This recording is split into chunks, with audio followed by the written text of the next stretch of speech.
here's the thing. We don't know what the future is going to hold. We don't know how long we don't know what 2020 has for us the rest of this year, right? Like we just don't know. But the thing that so we can't control that, but we can control ourselves and we can control our responses and our reactions to it. And that's what this is all about. And if you are in a place where you are feeling emotionally drained or emotionally exhausted, this is for you. I think it's for everyone because we all get there at certain points at different times of our life because life just happens. But especially if you're there right now, I hope and pray this is going to help you.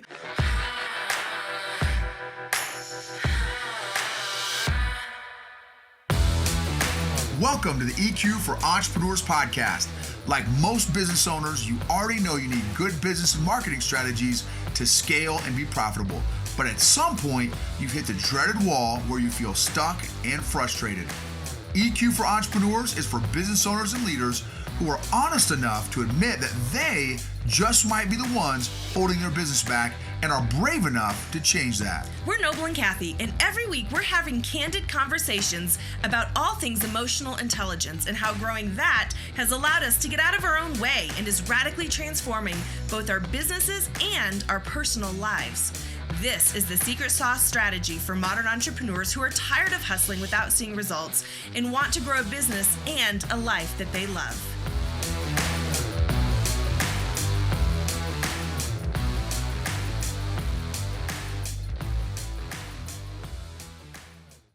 Hey, entrepreneurs, leaders, and influencers, welcome to EQ for Entrepreneurs, episode 43. Today, we're talking about what to do when you are emotionally exhausted. But first, I just had a thought, just as I was getting ready to hit record for this episode.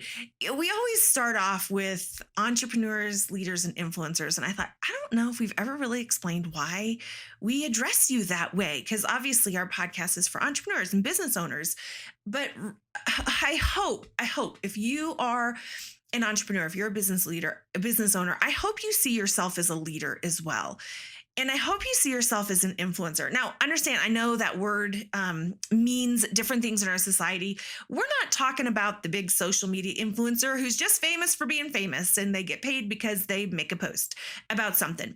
Not that there's anything wrong with that, but that's not what we're talking about. What we're talking about when we talk about leaders is first and foremost, you lead yourself.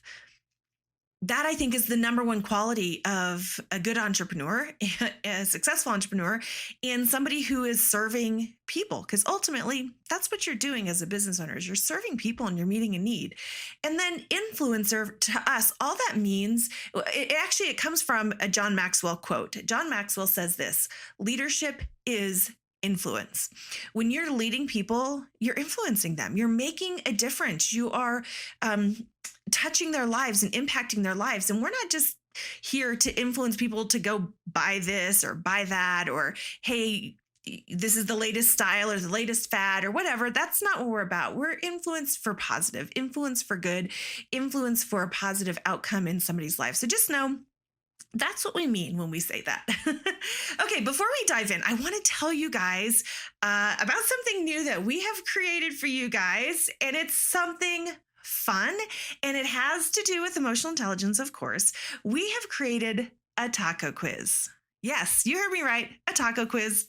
It's a fun quiz that we made, and it's all about tacos. It's titled, "If Your Business Was a Taco, Which Topping Would Be Missing?" Doesn't that just make you want to take the quiz to find out? I mean, first of all, it's about tacos. And who doesn't love tacos? Like, who doesn't love Taco Tuesday and all things tacos? And it actually comes from, there's a reason that we do this taco theme. A couple years ago, Noble had to have a medical procedure done. And when he was waking up from the anesthesia, the nurse calls me back into the room. And when I walk into the room, Noble's laying there with his eyes closed, just still totally out of it from this anesthesia. But he is giving a motivational speech all about tacos. And it was the funniest thing. And so, like any good wife, I pull up my phone and start recording. And I have a 10-minute video. We put it on YouTube. Just go to YouTube and search Noble Gibbons Taco Talk, and you will find it. And it is the funniest thing. So ever since then, people send him taco socks and taco t-shirts and taco hats and taco pins, and they even bring him tacos. It's so funny. Somebody in our neighborhood, even just this week, they're doing a scavenger hunt and the prize is tacos in honor of Noble. How hilarious is that? So anyways, I thought, you know what? When it comes to emotional intelligence, I don't know, people are weird about emotional intelligence. It sounds weird to them. They don't really understand it. They don't know what it is. So let's make it fun. Let's do it about tacos. So this taco quiz, if you take it, it'll show you the area in your business that your emotional intelligence might be affecting you. And that's the topping that's missing from your business taco. So anyways, it's cool. Go check it out. eqforentrepreneurs.com/taco quiz and check it out. And I would ask you to share this podcast today. You guys have been doing this. We appreciate your reviews. Just know we read all of them. They mean so much to us because the cool thing is that you guys are doing this. Like, you guys are putting this stuff that we're talking about into practice in your life, in your business, and in your families. And it's making a huge difference. So today's topic, being emotionally exhausted, what to do when you're emotionally exhausted. We as a society are emotionally exhausted right now. And this episode could help. So screenshot it as you listen to this, post it, share it. Let people know there's hope. I mean, because here's the thing. A lot has happened in 2020. It has not been kind to any of us, right? We are all feeling different levels of being emotionally overwhelmed, emotionally tired, emotionally drained, maybe even emotionally exhausted. And I think this is, like, from the people that we're talking with, this is pervasive right now, and it's affecting us. It's affecting us in a lot of different ways. And we've been here, like, we have been here before in a couple different ways. We're going to give you 2 different examples of what this has looked like in our life. And today I just want to share what we've done to work through it, because here's the thing. We don't know what the future is going to hold. We don't know how long we don't know what 2020 has for us the rest of this year, right? Like, we just don't know. But the thing that we can't control that, but we can control ourselves, and we can control our responses and our reactions to it. And that's what this is all about. And if you are in a place where you are feeling emotionally drained or emotionally exhausted, this is for you. I think it's for everyone, because we all get there at certain points at different times of our life, because life just happens. But especially if you're there right now, I hope and pray this is going to help you. So let me start with a definition. What is the definition of emotional exhaustion? Emotional exhaustion is when you feel emotionally worn out and completely drained. And this is usually as a result of built up and prolonged emotional stress. So this stress could come from your work. It could come from your business, from your personal life, from events that are happening around the world right now, and even from personal issues that you're trying to work through just yourself. And anyone experiencing long-term stress is at risk for emotional exhaustion, right? And we're all especially susceptible to it during high stress times like we've been living through this year, or different periods of time in your life. Now, I do want to just say this at the beginning. There is a kind of emotional exhaustion that comes from grief, right? There is a different kind of emotional exhaustion that comes when you are grieving the loss, let's say, of a loved one, and there's mourning that comes with it. So while some of the things that I mentioned here may help with that, understand that this episode is not meant to discuss the emotional exhaustion that comes from grief like that. This is more of an emotional exhaustion from ongoing stress, is kind of what I'm talking about here. Now, emotional exhaustion is one of the factors that leads to burnout. In fact, I think it's a major contributing cause of burnout. And Noel and I have hit burnout before in our lives, and I'm telling you, it's not pretty. It's not pretty. And part of the problem for us was that we had zero self-awareness that we were even at this point. We didn't recognize any of the signs of emotional exhaustion, and therefore we didn't do anything to stop it. We had bought into the mentality that we just needed to work harder. We needed to hustle more, and we can rest when we're dead. And I'm kid you not, we said that. We said, we'll rest when we're dead. We wore it like a badge of honor. And we just thought the answer to all our problems was just build our business more, succeed more, and everything will be great, right? Everything will be great someday. Just keep working, put your head down and work, and it'll all work out. And I'm telling you, it almost killed us. Noble, especially. You guys go back to episode 1 if you want to hear kind of our story. But you would think that from that experience that we would have learned to recognize and avoid getting to the point of emotional exhaustion again, right? But you'd be wrong. In fact, I found myself there again just recently. Over the past year and a half, I have had to face the way that I was dealing with emotionally stressful situations because I was headed down the wrong path again, but this time for a different reason.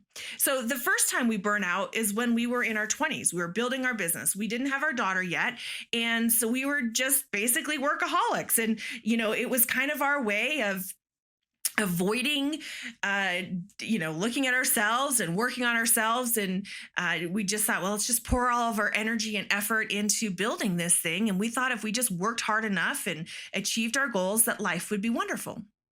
And in the meantime, we spent no time working on our emotional health. And so our business grew, we were successful with that, but during this time, that's also when the cute little fuzzy, furry monkey that is our feelings and emotions turned into an 800-pound gorilla that we were carrying around everywhere. If you've listened to our podcast, you've heard us talk about this. This is why we're so passionate about this topic, you guys. We had great mindset. We had great work ethic. We had a game plan and we were following it. We had all the necessary ingredients for success, right? Nope. A major factor was missing and we had no idea. So go back. If you haven't listened to episode 1, go back to episode 1. We share a story of how our lack of EQ nearly destroyed us and our businesses. Here's the deal, you guys. Feelings and emotions are tricky things and they can't be ignored. Even if you want to, even if you try to, they can't be ignored. Okay, so this most recent bout with emotional exhaustion has been different though. This time, I had already started learning about EQ, right? I was already implementing emotional intelligence and growing in it. That was great. But this time I had to face the ways that I had been relating to people that were not healthy. I had to make big decisions from emotionally healthy and free perspective instead of relying on other people to tell me what those decisions should be. I had to detach myself emotionally from all the emotional crutches I had always used in the past. And I'm telling you, it was hard and it was scary. I had a constant pit in my stomach.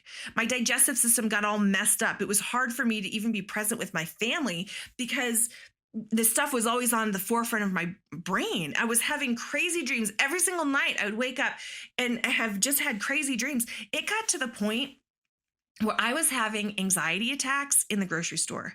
Seriously, in Walmart, shopping with my daughter, I was struggling to breathe and I thought I was going to pass out right there on the concrete floor. And, for the first time, I got angry. I got angry about it because I got angry that my unresolved feelings and emotions were doing so much damage to my life. I thought, I'm not going to live like this anymore. I can't. No, this is enough. This is too much. Something has to change. I have to learn to handle things differently because I refuse to live like this. And I'm going to share some of the things that I've learned and have been doing that have helped me. The goal is to be able to operate in your life healthy and free, never ignoring your feelings and emotions, and also not being controlled by them, right? It's learning to recognize and honor them for what they are, to get the messages that they're sending us, but then have the ability to keep them in the proper place in your life. And you guys, I've had to not only have these things helped me with that situation I was just telling you about, but now with all this stuff with 2020, right? I've had to use these skills on a regular, almost daily, definitely weekly basis, just to help me work through feelings and emotions with everything that's going on in our nation and in our world. So these are skills that can be used for whatever the reason is, whatever the reason that you get to emotional exhaustion, you can use these. Okay. when you're experiencing emotional exhaustion, let's just talk about a little bit what it feels like and how it kind of shows up. When you're experiencing emotional exhaustion, it's not uncommon to feel like you have no power or you have no control over what's happening in your life and what's happening around you. You might feel stuck or trapped in a situation like you're unable to change it. This emotional exhaustion may be showing up in your life as lack of energy, poor sleep, decreased motivation. Maybe you're feeling anxiety and anger and irritability. You might be feeling hopeless, absent-minded, and apathetic about things you normally care very deeply about. You might even be carrying around this general sense of dread. Like I just felt dread in the pit of my stomach daily, every single day. Now, I just want to say this. I got to say this. We are not licensed counselors, therapists, psychologists, anything like that. We are just two entrepreneurs who want to share about emotional intelligence. We're not trained in treating mental health issues nor helping people who are feeling depressed or even suicidal. Emotional exhaustion, feelings of hopelessness, and lack of life purpose can be overwhelming. And I just want to say this: if you're going down a bad road, if you're having thoughts of suicide, please reach out. Reach out to a therapist, to a counselor, to a psychologist. Call the national toll-free suicide prevention lifeline. It's 1-800-273-TALK, TALK. Let's remove the shame around reaching out for help.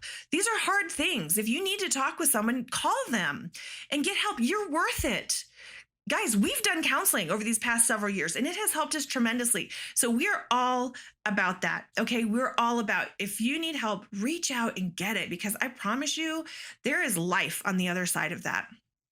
So beyond the emotional things, this exhaustion can even affect you physically. It can change your appetite. It can cause, upset digestion. It can cause headaches and other body pain. And over time, this chronic stressed out state of being can permanently damage your health. So guys, we have to take this seriously. We have to take this seriously and realize that, all right, I need to address this. Because this is really affecting me. It's affecting my health. It's affecting my business, my relationships, and just my overall wellness. So let's dive into it. Here's some things that I did to help myself work through my emotional exhaustion. And I continue to do these things because, again, things have been stressful lately. Things just in our world have been stressful. And I have needed to pay very close attention to how I'm feeling on a daily basis and do these things as needed. All right, here we go. The first step in moving in the right direction is self-awareness, right? It's just stopping and asking, okay, what's going on with me? What am I feeling? What's causing me to feel this way? And you guys, when you do this, there's no judgment. There's no saying, well, I shouldn't be feeling like this. You don't tell yourself, oh, just snap out of it, right? No, we're not here to make judgments or to shame ourselves. Shame doesn't get you going in the right direction. You know that, right? So all you're doing is just pay attention to you. Write down a list. I'm big with lists. Anybody else love writing lists?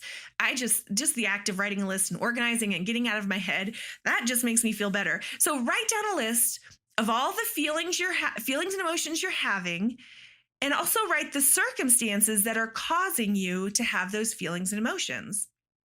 Or maybe write down the thought behind the feelings and emotions. Get it on paper. It might just be one or two things, or you might discover you have a whole list of things. It really doesn't matter. There's just something healing in recognizing what's going on, getting it out of your head. And here's the thing, if you're having trouble with this, if you're having trouble even just naming your emotions, go back and listen to episode 9. It's called The Language of Feelings and Emotions. And we teach you how to start learning to name the feeling that you're feeling. So that's your first list, is make a list of, okay, this is what I'm feeling. And this is why. This is the circumstances, or these are the thoughts that are causing me to feel this way. Okay, now go through that list real quick and figure out which are things you can control or you have a say in, and which things you can't.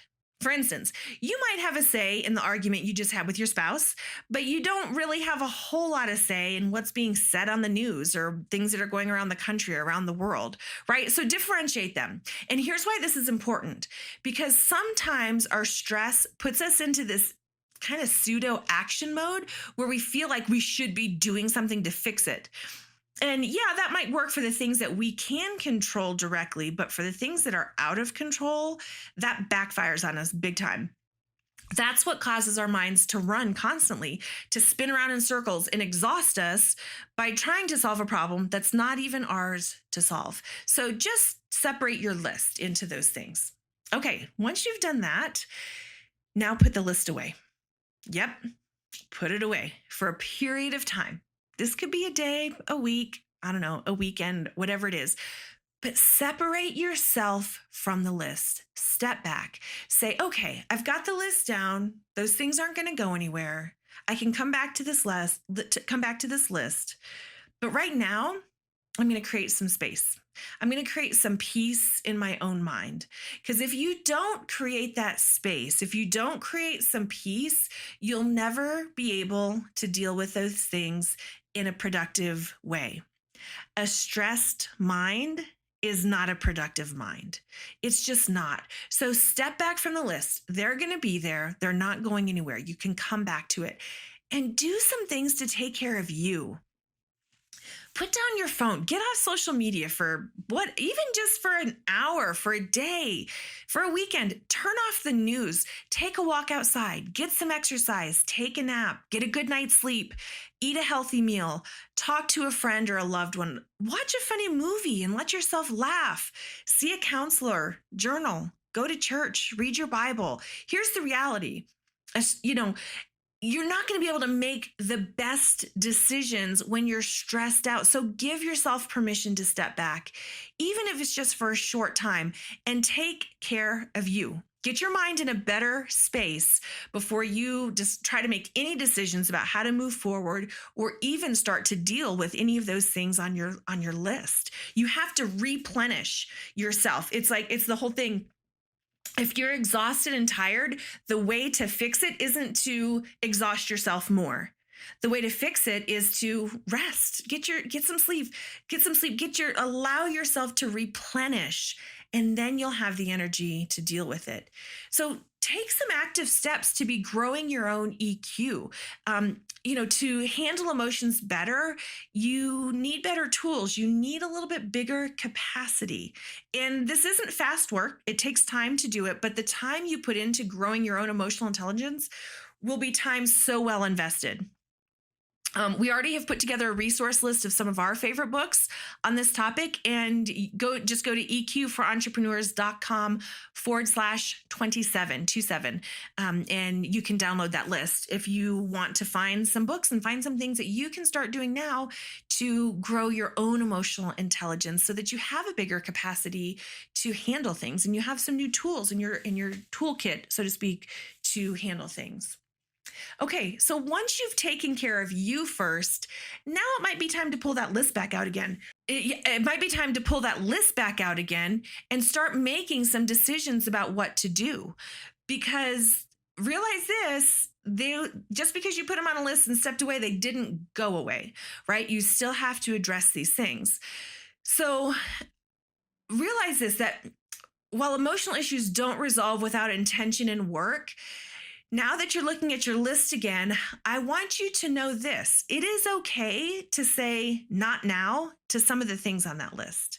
It's okay to decide that you're just not ready to have this conversation yet or to re-engage in that relationship. There may be some things on the list that you make the choice to put on hold. And this should be done not to stuff and avoid, but just to allow you some space to do some work on you first, so that when you do re-engage, you're doing it from a healthier, more emotionally intelligent place. What I'm saying is, you probably will not be ready to tackle everything on that list at once, especially if it's a long list, right? If you've got one or two things that are kind of causing you, okay, you might just dive into those one or two things and deal with them. But if you have several things going on in your life, you might just decide, okay, I can't take on all of this right now. So prioritize and say, here's the one or two that I'm going to work on. And these other things, I'm just going to wait. I'm just going to set them aside for now and come back to them when I'm ready. And when I've kind of worked through some of these other things first, because again, the thing that you want to avoid is emotionally just spinning, right? Is just like, oh, I have so much to work on. I can't work on it all. I have so much to work on. I can't work on it all. Like that doesn't help. So pick where you can make some forward steps and work on those. Okay, so now it's time to apply some of the solutions that you've learned about, right? If you've been listening to our podcast, we share some of those in this podcast. If you're reading books, you're going to be learning solutions and tips. And realize some of these things might feel strange and counterintuitive. For instance, you may realize that you need to detach emotionally from people or situations. And oh, this is a hard one to do. That might sound easy. It is not easy to do. For what can happen to us sometimes is we become enmeshed emotionally with other people, with other groups, or with certain situations. And when we become emotionally enmeshed, we're totally unable to view things objectively, totally unable to, because our emotions and feelings are all mixed up with their emotions and feelings, and we can't make the best decisions for ourselves. Detaching can feel really scary, but it's necessary, and it just may be the pathway toward emotional health. And what it really boils down to is taking responsibility for what is yours and only for what is yours. When we become emotionally enmeshed with another person or a group, we are taking responsibility for their feelings and emotions, and we're expecting them to take responsibility for ours. And true health comes when we realize that we are responsible for ourselves and only for ourselves. And we start to take ownership of that responsibility. So as you look at your list of stressors, now ask yourself, okay, go back to the part of the list that are the things that you can do something about, right? And so ask yourself, okay, what are the things in my control? What are the things that I can reduce or limit my exposure to these stressors? And you may even realize, you know what? I need to eliminate this particular stressor completely. For instance, sometimes people who are working in a toxic work environment, they just decide that they need to find a new job, right? And so they're like, well, the answer to this is I need to go put in some new resumes and find a new job, for example. Or maybe there's a relationship that just needs to end. Or maybe there's something you're doing in your business that you just need to hire out and just be done with it, right? Maybe you need to bite the bullet and have the hard conversation you've been putting off and get it over with. If there's a cut and dry solution like that, take it. Why wouldn't you? Let's not drag this out and make it worse. Now, for the things that you can't eliminate like that, learn to conserve your emotional energy. This is where the self-management part of emotional intelligence comes in. It's learning to manage your emotions in a healthier way. It's learning to exercise healthy boundaries, to practice empathy with other people, to get in touch with your own values, and learn to exercise control over your own thoughts and the stories you're telling yourself about other people and situations. And if you want to learn a little bit more about how to do that, check out episode 11. We talk about your stories and where they come from and how to do that. Okay, so some things you're going to eliminate, some stressors. You're going to learn how to manage your emotional energy around things that you can't eliminate. And then lastly, develop some ongoing habits to help you replenish your emotional energy. And realize this, nobody can do this for you. Nobody can take care of you except for you, even when they try to. Okay, I'm going to say that again because I want you guys to hear this. This is one of the truths. We got to do a podcast episode about this. We have a list of truths that we have learned from our counselor and from the things that as we've been growing in our emotional intelligence, that we always come back to. And this is one of them. This is big. Nobody can take care of you except for you, even when they try to. Okay, so it's your responsibility to figure out what fills you up. It's your responsibility to learn how to manage your own emotions. It's your responsibility to learn what gives you life and gives you energy and what replenishes you. And it's your responsibility to do those things. It's not anybody else's responsibility to make you feel a certain way or to make you stop feeling a certain way. Okay? So you've got to figure this out. Figure out what fills you up, what replenishes your emotional energy. How can you make them a part of your life? Get rid of the mentality that these things are weak or unnecessary. Have you ever had that thought like, oh, only weak people have to do this, right? If you're strong, if you're mentally strong, you just push through. No, get rid of that mentality. These things are vital. For instance, are you meeting with good friends who love and support you? Are you getting adequate rest? Do you have good boundaries between your business life and your personal and family life? Ooh, that's a big one for entrepreneurs. It's like we don't know how to shut it off, right? Are you eating healthy foods? Are you getting regular exercise? Even if it's just, here's the thing, you don't necessarily have to turn into, you know, CrossFitter extraordinaire. Sometimes just taking a walk around the neighborhood makes a huge difference, right? Figure it out for you. Are you doing something just because you love it and it makes you happy? I'm telling you, this is hard. I don't know about you, but this has been hard for us as entrepreneurs because as entrepreneurs, we just want to work, work, work, right? We just are like, we're constantly working for the next goal. We're constantly working to hit this or to achieve that. And it's almost like doing something we love just because it makes us happy seems like such a waste of time. It seems like, why would I do that when I could be work? No, you have to do these things. You have to do these things. Are you taking time to vacation, to get away and to relax? And I believe the most important thing is to grow in your faith, whatever your faith may be. Are you spending time with God? Are you praying? Are you growing in your faith? Are you listening to praise and worship music or whatever feeds your soul and feeds your spirit, whatever that is for you? Are you associating with people that will encourage you in your faith? Okay, so now it's time to make another list. This time, make a list of the things that help you recharge, that give you energy and replenish your soul, and put them in your schedule. Yep. If you're an entrepreneur, you might not do these things if you don't schedule time for them. But listen, you're never going to reach your full potential operating in emotional exhaustion. We know this, you know this, I know this, right? Life will be hard in a way it's not meant to be hard. We want you to know how to handle these times when they come, and hopefully this helps you know how. So I just want to say thank you for listening. If you're getting value from our podcast, please leave us a review, share with the people you love, especially if you know that you've got some friends who they are feeling emotionally drained from everything that's been happening. Please share this with them because there's things that we can do. Hopefully this has been value to you, and we'll talk to you soon.